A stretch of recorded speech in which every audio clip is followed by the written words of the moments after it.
అందరికీ లిఫ్ట్లో welcome back to my channel. ఈరోజు మనం ఫంక్షన్లలో పెళ్ళిళ్ళల్లో చూస్తాం కదా బెండకాయ పకోడీ భోజనాల మీద.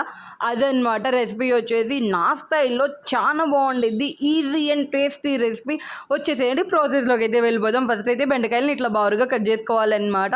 కట్ చేసుకున్నాక ఒక బౌల్లో శనగపిండి ఈ స్పూన్తో 2 అయితే వేసాను. అంతే, 1 స్పూన్ అయితే బియ్యం పిండి అయితే వేసాను అనమాట. సాల్ట్, కారం, అంతే కొంచెం గరం మసాలా వేసుకోవాలి.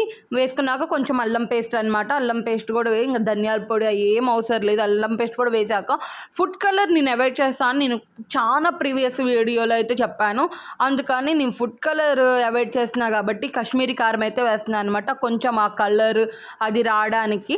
ఎందుకంటే మనకి కంపల్సరీగా ఫంక్షన్లలో కలర్ వేస్తారు. అందుకే అది అంత రెడ్డిష్గా అయితే వస్తుందన్నమాట. అది అంత మంచిది కాదు హెల్త్కి, పిల్లలకైనా మనకైనా. అందుకని అయితే నేను అవాయిడ్ చేసేస్తాను.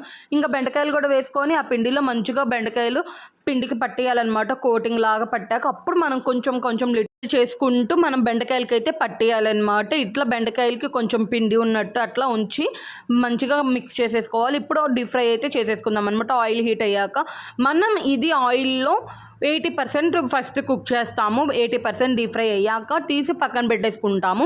ఇంకొక వాయ వేసాక అది కూడా 80% అయ్యాక ఇది అది 2 ఒకే వాయిలో కలిపి అప్పుడు మనం 100% అయితే డీప్ ఫ్రై చేస్తామన్నమాట. మనం బజ్జీలకి ఎలా చేస్తామో 2 సార్లు డీప్ ఫ్రై, అలాగా బెండకాయలకు కూడా చేస్తే చాలా బాగుండిద్ది. క్రిస్పీనెస్గా చాలా బాగుండిద్ది అనమాట. బెండకాయలు ఒకేసారి ఉడకాలంటే మాడిపోయిద్ది అనమాట. అందుకనేసి ఇలా చేస్తే మాత్రం మనకి ఈవెన్గా ఉడుకుతుంది. లోపల కూడా బెండకాయ క్రిస్పీగా అవుతుంది. అంతే, బయట అయితే మాడకుండా అయితే వస్తాయి అనమాట.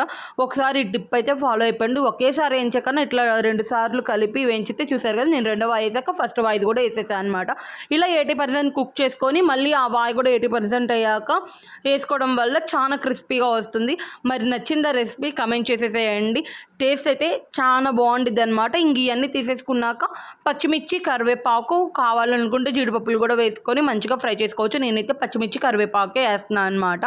ఇంకా మంచిగా అవి కూడా ఫ్రై చేసుకొని పెట్టుకొని మధ్య మధ్యలో తింటూ ఉంటే సాంబార్లోకి కానీ పప్పులోకి కానీ దేంట్లోకైనా చాలా బాగుంటుంది అనమాట. ఒకసారి ట్రై చేసేసేయండి. నచ్చితే మాత్రం కమెంట్ చేయండి, లైక్ చేసేసేయండి, ఇంత సపోర్ట్ చేయండి, సబ్స్క్రైబ్ చేసుకొని వెళ్ళండి. అసలు మర్చిపోద్దు. నెక్స్ట్ రెసిపీతో మళ్ళీ